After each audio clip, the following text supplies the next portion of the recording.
Olá, olá, sejam bem-vindos para mais um episódio de Razão e Emoção. Hoje trazemos um tema bastante interessante e algo controverso para certas pessoas, mas acho que vão gostar, sobre esforço, motivação e dedicação. Não é, Rui? O que É achas? verdade. Olá a todos, sejam muito bem-vindos. Efetivamente, hoje trazemos este tópico que creio que será bastante produtivo e, como a Imália diz, até talvez um bocadinho controverso, porque temos a razão e a emoção em jogo. Cá estamos nós. Então, e por onde começamos? Começamos por um esforço, por dedicação, por motivação ou por exemplos? Olha, eu acho que podemos começar pelo que eu chamo a teoria do V com a perninha curta. Vou passar a explicar. Que giro. Eu há bastante tempo atrás li algures e já procurei, ainda não consegui identificar a fonte, mas li uma teoria sobre um V que tem a perninha inicial mais curta. No fundo, imaginemos que nós, em alguma área da nossa vida, não estamos totalmente contentes. E de uma escala de 0 a 10, imagine-se que estamos num 4, ok?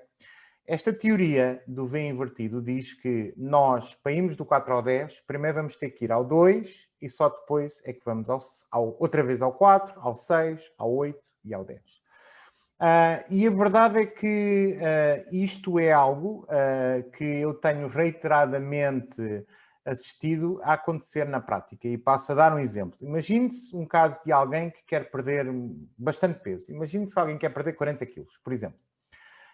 Essa pessoa começa a fazer um plano de reeducação alimentar, começa a praticar desporto e imaginemos que ao fim de 2 semanas a pessoa perdeu 2 quilos, 3 quilos, fantástico.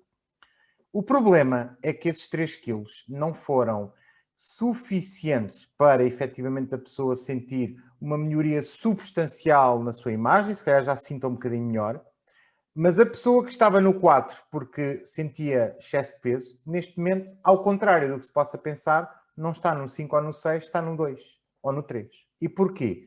Porque já se passaram 2 semanas, porque ainda não há uma melhoria significativa, porque demora tempo, e a pessoa não tem estado a comer e tem que estar a esforçar-se. Ou seja, a pessoa diz, então ainda não se nota nada. Parece que o esforço está a ser em vão, quer dizer, então a balança só, tanto esforço que eu fiz e a balança não se mexe, mas o que é que se passa? Eu vou deixar de fazer dieta, vou deixar de fazer tudo, vou voltar ao que estava, mais vale. É isso? Esse é o grande problema. Esse é o grande problema. Ou seja, geralmente Verdade. o que acontece quando as pessoas procuram um processo de transformação em qualquer coisa que seja, nós pegamos, por exemplo, no caso da perda de peso, mas em qualquer caso, eu acho que existe um período muito crítico, que é o período em que o V está a descer. Porque se a pessoa desistir antes que o V comece a recuperar, provavelmente abortou o processo. E, portanto, é importante que quando nós enfrentemos um novo desafio, um desafio considerável, seja algo novo que nós queremos aprender, seja uma mudança considerável que queremos fazer na nossa vida, é fundamental nós termos consciência e sabermos que vamos passar por isto, porque eu não acredito que a gente consiga ir do 4 ao 10 sem ir no mínimo ao 3, se calhar E ao se 2. acontecer alguma coisa que não está a bater certo? É verdade. Se for tudo muito fácil e se nós conseguimos ir do 4 ao 10 direto, é porque efetivamente algo não está a bater certo, como tu dizes. Exatamente, exatamente. Mas a verdade é que, por exemplo, é por causa disto que eu acho que este número é algo controverso, mas diz-se que são precisos 21 dias para formar um novo hábito, não é? Um número mágico que eventualmente circula aí, que são 21 dias. Uhum. Acho que é É o que eu ouço controverso. também. Pronto, acho que é controverso, acho que não haverá base científica total para dizer que Eu são acho que também depende de pessoa para pessoa, não é? exatamente. Quando me dizem que são 21, eu costumo perguntar, e porquê não 22? Ou porquê não Ou 20? não 19. Exato.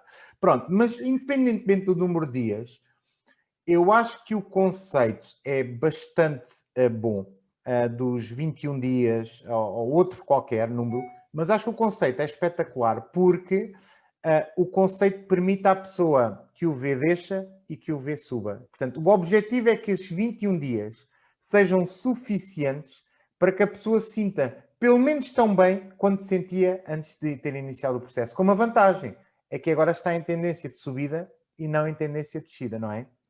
Exato. É engraçado que tu tens este exemplo da parte física e de alguém que queira fazer dieta. Eu tenho muito esta experiência na parte prática no meu dia a dia.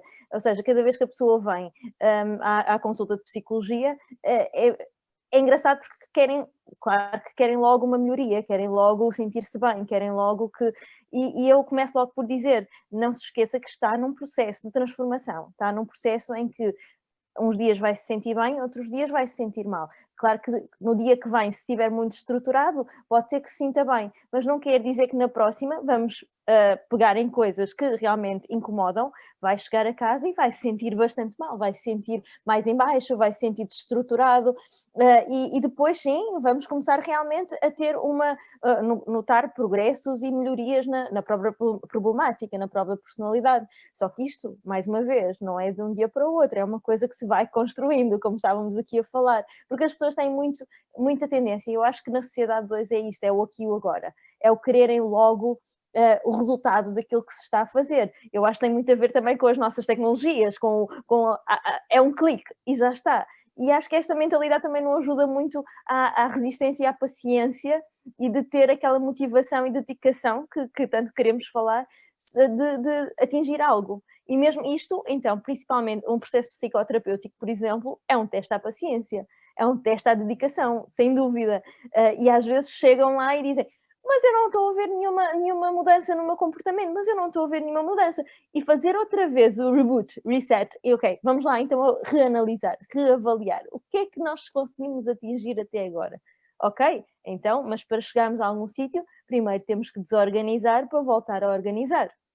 Nós estamos no 4, voltamos ao 0 e depois voltamos ao 4, ao 5, ao 6 e é como fazemos em casa. Eu, pelo menos, quando quero arrumar alguma coisa, eu não consigo tirar uma coisa só. Eu tenho de arrumar tudo, tirar tudo da gaveta para conseguir pôr tudo da forma como eu quero. É muito mais fácil até... Esse é um conceito, é uma analogia espetacular. Eu acho que sim, eu acho que nós percebemos que temos que desarrumar antes de arrumar outra vez, tanto na perspectiva da nossa resiliência mental. Se nós pensarmos assim, acho que conseguiríamos ser mais resilientes aos tais 21 dias, ou seja lá o que seja que for preciso, que é para nós termos a rota ascendente. Tu tocaste também num tópico muito importante, que eu acho que mexe aqui um bocadinho com a parte da dedicação e do esforço. E eu sinto isto cada vez mais nos adolescentes, talvez, que tem muito a ver com a tecnologia que tu falaste, não é? Que hoje em dia nós estamos de facto habituados ao imediatismo, ao clique e acontece, e não é muito fácil explicar a uma criança ou explicar a um adolescente ou talvez até a um jovem o porquê que há coisas que requerem efetivamente esforço e que requerem efetivamente tempo e dedicação para nós podermos ter resultados. Porque no mundo em que nós estamos habituados a clicamos num sítio e temos um Uber à porta, clicamos noutro botão e temos a comida entregue em casa, clicamos num botão e vemos a série que queremos, clicamos num botão e trazemos o cinema até a nossa casa e outros muitos mais exemplos. A questão é, porque é que eu agora tenho que percorrer este processo árduo, porque é que não é fácil, não é? Porque cada vez mais as coisas nesse mundo são fáceis. Como é que tu explicarias isto a uma criança do porquê que tem que haver este equilíbrio? E sim, isto é muito complicado. Eu tenho aqui um em casa que isto é a minha luta diária com ele. Ele tem 11 anos e primeiro que eu consiga fazê-lo entender que não pode ser tudo à hora dele, à maneira dele, quando ele quer, é muito complicado, porque depois o que é que nós estamos a criar também, nós, a sociedade, o tempo em que estamos, a criar estas criaturas, não é? Que querem tudo no aqui e no agora, porque não têm esta resiliência ou mesmo esta paciência, não é? E depois é tentar trabalhar isto, espera, não é agora, vais ter que esperar para atingir isto. E depois é isto que eu queria também falar, que é a motivação e o não desistir. Eu acho que desistem com muita facilidade. E estar aqui a trabalhar isto, de conseguirmos ir atingindo para cima cada vez mais o V, a perna do V, tenho muito receio que numa geração próxima não haja essa vontade ou mesmo essa resiliência de continuar a andar, porque desistem com muita facilidade porque não estão habituados à frustração. Eu acho que eu concordo contigo. Acho que, por um lado, não estão habituados à frustração. E, efetivamente,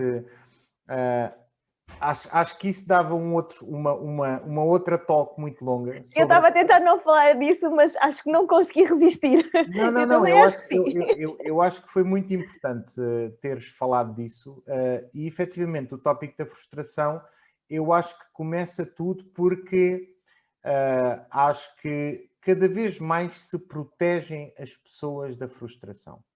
É verdade, é E a verdade. verdade é, E infelizmente é verdade. mas quanto mais nós protegermos da frustração, menos resiliência à frustração haverá Claro, no futuro. E, claro, portanto, claro. eu acho que nós não podemos, antes de mais nada, proteger tanto da frustração. E eu acho que o problema Pelo começa aí. contrário, pelo contrário, pelo contrário. Temos que deixar que eles se frustrem, temos que dizer mais vezes o não, temos que atirá-los mais vezes para estas dificuldades, para este sobe e desce, para realmente eles saberem que para atingir algo precisam de trabalhar, precisam de ter persistência. As coisas não vão cair do céu.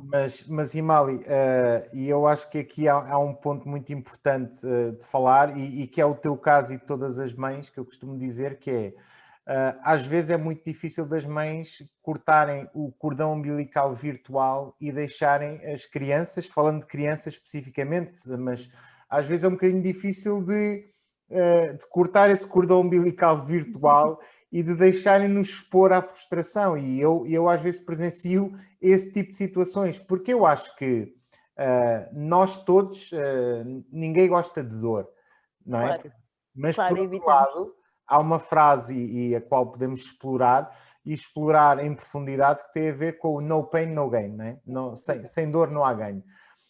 E eu acho que isso acontece desde há muitos séculos, e anatomicamente o nosso corpo e a nossa mente está pronta efetivamente para crescer em zona de desconforto. Nós, se Sim, vivemos num contexto em conforto total, nós não temos a necessidade de fazer crescer o nosso cérebro. E, exato. portanto, nós temos que continuamente expor tanto os jovens como as crianças, como os profissionais, como cada um de nós, a nós próprios. Olha, nós neste momento estamos supostamente em contexto de desconforto. Porquê? Porque estamos aqui a fazer uma talk num formato novo, estamos agora nos primeiros episódios, e portanto, mas se nós não nos expomos ao desconforto, nós não evoluímos enquanto pessoas, não é? Exatamente. E depois não é só isso. Eu costumo dizer muito isto, diariamente quase, quer aos meus filhos, quer amigos. Nós somos um todo, não é? Nós somos constituídos por um todo. Temos felicidades, temos tristezas, temos medo, temos angústias, temos tristeza, temos as frustrações fazem parte de nós, a ansiedade faz parte de nós. As pessoas querem fugir da ansiedade, mas ela existe, ela é natural, ela é reativa. Temos também esta parte, ou seja, nós não conseguimos fazer uma coisa sem fazer a outra. Ou seja, nós nunca vamos conseguir sentir-nos felizes se não experienciarmos a tristeza. E o medo também é daquelas coisas em que ele existe, ele está lá. E é preciso termos medo de certas coisas, mas também não podemos nos esconder.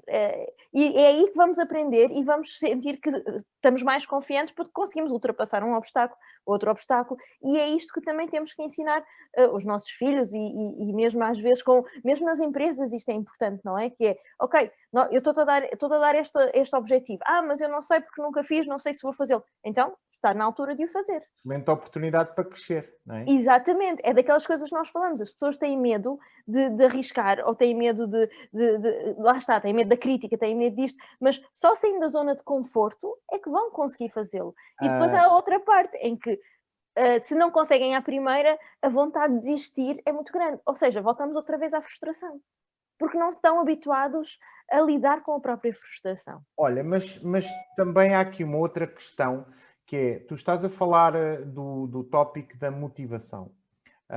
E no contexto da motivação, eu vejo a motivação como, tu falaste antes de mais nada na resiliência à frustração, e eu acho que isso é um tópico importante, mas eu costumo ver essa questão também do lado de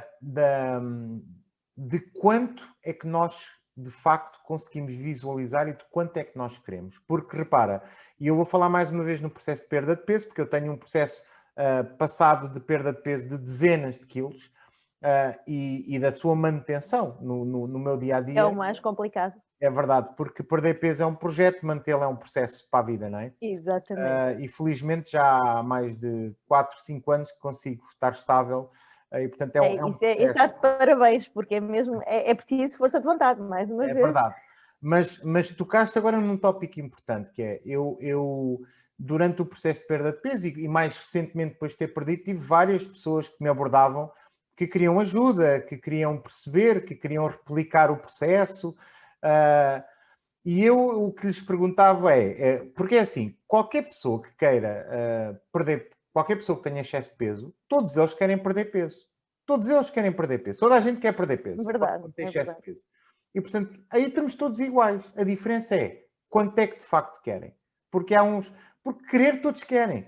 Mas para fazer um processo deste tipo, é preciso nós queremos muito. E é preciso nós alimentarmos a nossa motivação com uma forte visualização dos objetivos. Eu, quando sou convidado para... às vezes sou convidado numa academia de personal training para dar talks aos personal trainers.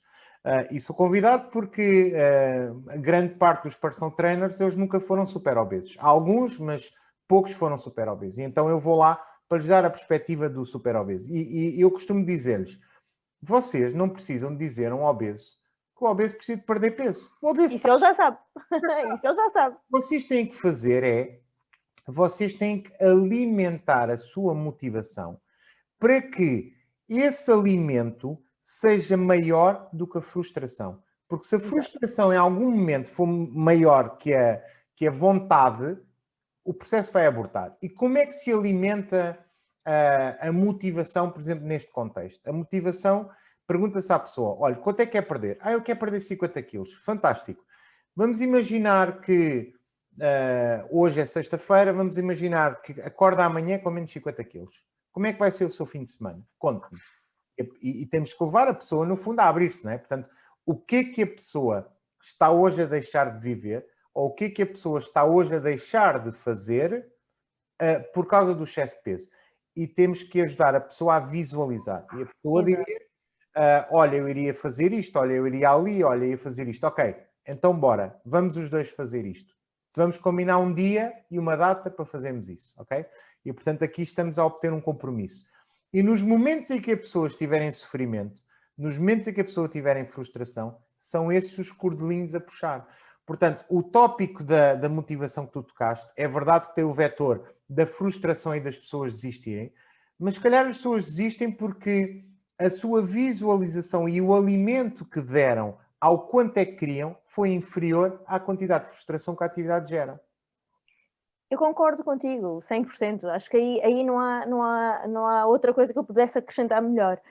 E vejo isso também na prática clínica, ou mesmo na parte quando as pessoas vêm a dizer eu quero melhorar. Sim, mas vamos lá melhorar. Vamos ter esta motivação para melhorar. Mas é preciso, a pessoa, por exemplo, eu acabo com as minhas consultas com trabalhos de casa.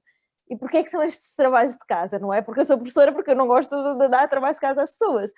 Mas é mesmo para as pessoas terem vontade de trabalhar mais algo na parte por exemplo, ou da ansiedade, ou do medo, ou da mesma própria personalidade que querem melhorar, não é? Então, ok, vamos lá fazer este trabalho de casa e ver como é que se porta esta semana. Na próxima semana voltamos a falar. E é engraçado que às vezes as pessoas no final até dizem e esta semana não tenho trabalho de casa? E às vezes até brinco, já não dou trabalho de casa, agora é convosco. E é isto que é uma comparação um bocadinho diferente daquela que deste agora, mas é este o alimento que também tentamos fazer para que a pessoa também se sinta envolvida, porque é isto, a grande diferença é a pessoa sentir-se envolvida no seu próprio processo. Não é? A partir do momento que a pessoa se sente envolvida no próprio processo, a pessoa realmente sente que há resultados nesse processo. E uma coisa que eu digo muitas vezes, que as metas têm que ser realistas. Muitas vezes nós colocamos metas em nós próprios com metas irrealistas, e aí está quando as coisas começam a descambar. É verdade, é verdade. A definição de metas... É isso, é muito fácil um obeso dizer, eu quero perder 50 quilos. Ok, eu sei, mas vamos lá primeiro focar em perder os 10 primeiros. Exatamente. Ok? E depois partimos para o resto. Ou Exatamente. seja, se começarmos a fazer metas realistas, sim, aí sim, as coisas começam-nos a parecer mais reais, mais próximas, mais tangíveis. Porque senão É, daqui a nada, nada parece tangível, porque é tudo mau. e falhamos todas as metas, não é? Não, isso, Exatamente. isso é muito importante o que tu referiste as metas e associar pequeninos prémios a cada atingimento de cada meta, A porque recompensa. a recompensa. Nós não nos podemos só recompensar quando perdemos os 50, nós temos que nos recompensar durante o processo, porque isso também Exatamente. ajuda, de certa forma, a alimentar, não é? Ou seja, a visualização não pode ser só quando chegar aos 50, o que é que vai fazer? Não, quando Não, perder 15, o que é que vai fazer? Quando exato. perder 30, o que é que vai fazer? E temos aqui. Mas outro tópico que também ajuda nestas provas de superação é entender que a dor e que a própria frustração, e que tu referias há bocadinho, e que eu estou a utilizar o termo dor, mas no fundo dor e frustração são representações, a dor é mais física, a frustração é mais emocional, não é? Lá Mas estamos na razão e emoção, mais uma vez. exatamente, mas provavelmente estamos a falar do mesmo, Exato. mas tentando trazer isto ao mundo da razão, ao mundo físico, eu costumo interiorizar e encaixar a necessidade da dor nestes processos com base no seguinte exemplo, que é, por exemplo, quando nós vivíamos no tempo das cavernas, nós tínhamos que plantar, pescar, caçar, whatever, para sobreviver, ok? Exato. E o que é que acontece? Nós, quando estávamos a desenvolver essas atividades, e se nós olhássemos para as pessoas na altura, nós só olhar para as pessoas, nós conseguíamos percepcionar as pessoas que de facto exerciam esse tipo de atividade e diferenciá-las das que não exerciam. Porquê? Porque as pessoas que exerciam esse tipo de atividades tinham o seu corpo, em termos musculares, muito mais desenvolvido. É Exatamente. preciso tentar perceber um bocadinho a gênese do porquê que isso acontece. Isso acontece uma razão tão simples quanto esta, que é o nosso organismo tem mecanismos intrínsecos para trabalhar pela nossa sobrevivência, para o bem e para o mal, porque este mecanismo também funciona para o mal. Mas o corpo acha que está a fazer o bem, mas eu já vou dar um exemplo. Então é assim, tu vais, por exemplo, cortar lenha, ok? Tu passas o dia inteiro a cortar lenha. O teu corpo, isto explicado de uma forma muito básica, tu deste cabo das fibras musculares todas dos teus braços no final do dia. O teu corpo vai dizer assim: uau, ela deve estar a precisar mesmo de usar os braços para se alimentar e para tratar da sua família.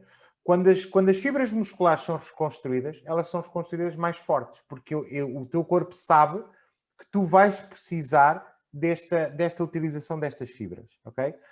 Quando tu paras de exercitar-te naquela forma, o corpo tira-te esse excesso de massa muscular. Perguntas tu, então, Uhum. mas se eu já o ganhei, porquê que o corpo me tira? Porque o corpo diz, ela tem aqui uma massa muscular que consome energia, e energia custa dinheiro, porque não está à venda num supermercado, e se ela não está a tirar partido desta capacitância toda, então eu vou diminuir a capacitância para ela não gastar tanta energia. E, portanto, o corpo tanto nos dá como nos Como nos tira tira. por uma Verdade. questão de sobrevivência, que é, está-te a tirar porque sabe que não há muita energia disponível para tu consumires e, portanto, se tu não estás a usar aquele músculo, ele vai-te tirar.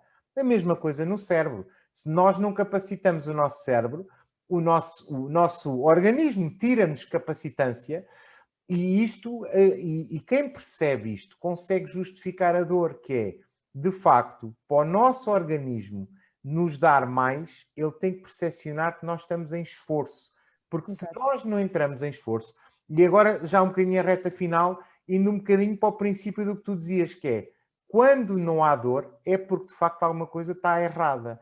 E é verdade que está E é errada. verdade. Não há dor, Mesmo, não há crescimento. mesmo quando tu vais, imaginemos quando estás a treinar, não é? Quando estás a fazer exercício físico. Obviamente que nessa altura tu estás cheio de dor, mas só com alguma persistência começas a ver no teu corpo também algumas mudanças. E tu gostas destas mudanças. A tua massa gorda começa a ser transformada em massa muscular.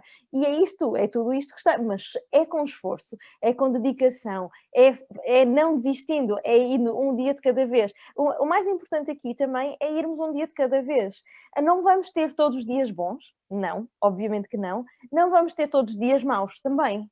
Por isso também é importante pensar. Não é um dia mau que vai nos estragar todo o esforço que nós fizemos.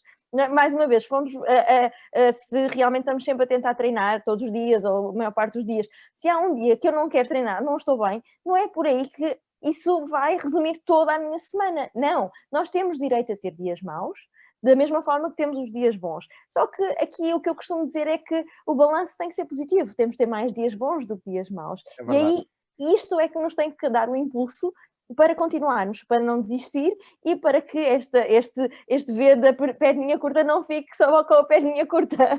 É verdade, é verdade. Olha, gostei imenso da parte em que tu dizes que, efetivamente, que todos nós podemos ter dias maus, porque a regra que eu aplico é a seguinte: imagina que tu dizes, olha, eu vou fazer 20 dias perfeitos de uma atividade, seja 20 dias de desporto, seja 20 dias a comer bem, seja 20 dias a estudar 1 hora por dia, seja 20 dias a fazer uma coisa nova, não interessa, pronto.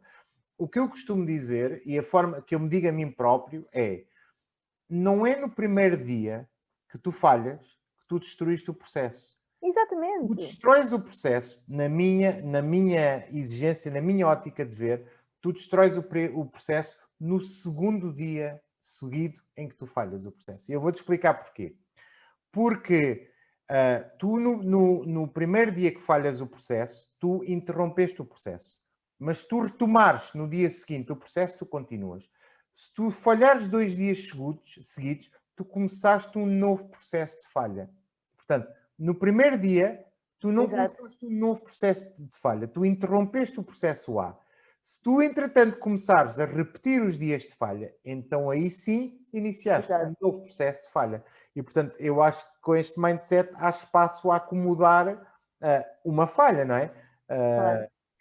Eu acredito muito também na flexibilidade, ou seja, nós começarmos a ser demasiado exigentes, também depende muito da personalidade de cada um, não é? Por exemplo, a tua personalidade é muito mais, tu trabalhas muito em, ok, esta é a minha meta, eu tenho que a cumprir, não é? E é assim que funcionas e funcionas muito bem assim. Sim, se eu me der flexibilidade, eu vou dar flexibilidade em cima de flexibilidade, Exato. em cima de flexibilidade, e não vou conseguir. Eu sou um bocadinho ao contrário, porque se eu puser-me muito inflexível, eu começo a ficar mais pressionada por essa inflexibilidade. Por isso, não quer dizer que eu vá aproveitar dessa flexibilidade, mas na minha cabeça eu sinto, ok, hoje não vou porque estou-me a sentir mais em baixo, mas amanhã vou e quero ir toda a semana. É uma forma, lá está, depende muito das personalidades, não há aqui uma receita, não é? E acho que é importante esta flexibilidade, mas depois depende de cada um e da personalidade de cada um. E é muito importante nós, e é isto que é muito importante nós fazermos uma introspeção. Ok, isto é onde eu quero atingir. Só que para eu atingir aquilo eu preciso fazer isto, isto, isto. Mas eu já me conheço, eu sei que assim não vai funcionar, então posso tentar desta forma. Ou seja, é muito importante quando nós nos metemos numa coisa assim grande, ou numa mudança, ou num progresso, ou numa autodescoberta, que tenhamos muito bem assente até onde é que temos para ir, até onde é que conseguimos ir, e até onde é que estamos dispostos a abdicar e a dedicar. Sem dúvida, eu acho que isso é fundamental. Eu, no meu caso em particular, eu infelizmente adoto o mindset de perdido por 1, perdido por 1000. Ou seja, eu tenho que ser inflexível comigo, porque, por exemplo, imagina que eu decido que há um dia que durante uma semana inteira que eu vou evitar hidratos de carbono simples, que vou evitar álcool, etc. Uhum. Basta o primeiro deslize no primeiro dia para eu dizer, pá, já violei, perdido por 1, perdido por 1000. E, portanto, escorrego totalmente. Mas é o que tu dizes, cada um de nós tem que se conhecer. Mas eu acho que a mensagem fundamental está passada, que era, no fundo, as pessoas perceberem que eu não conheço processos nos quais façam grandes transformações, no qual nós vamos do 3 para o 10, ou do 4 para o 10, ou do 5 para o 10. Não, isso eu também não... A queda é tão grande como é a ascensão, não é? Quer dizer, quando subimos assim com tanta pressa, a queda pode ser muito maior, não é? Porque não é sustentável, não é? Exatamente. Aliás, isso faz lembrar aquelas dietas malucas rápidas, nas quais Ioiô, as não é? pessoas perdem, exatamente. O ioiô é precisamente por causa disso, porque não foi Exato. sustentável, não é? Exatamente, Quando algo não exatamente. bate bem. Muito bem, Exatamente. olha, sempre um gosto tremendo estar. Foi muito interessante. Está bem? E olha, voltamos em breve para mais um Em episódio, breve não é? para mais um episódio da Razão e Emoção. Deus obrigado a todos. Tchau.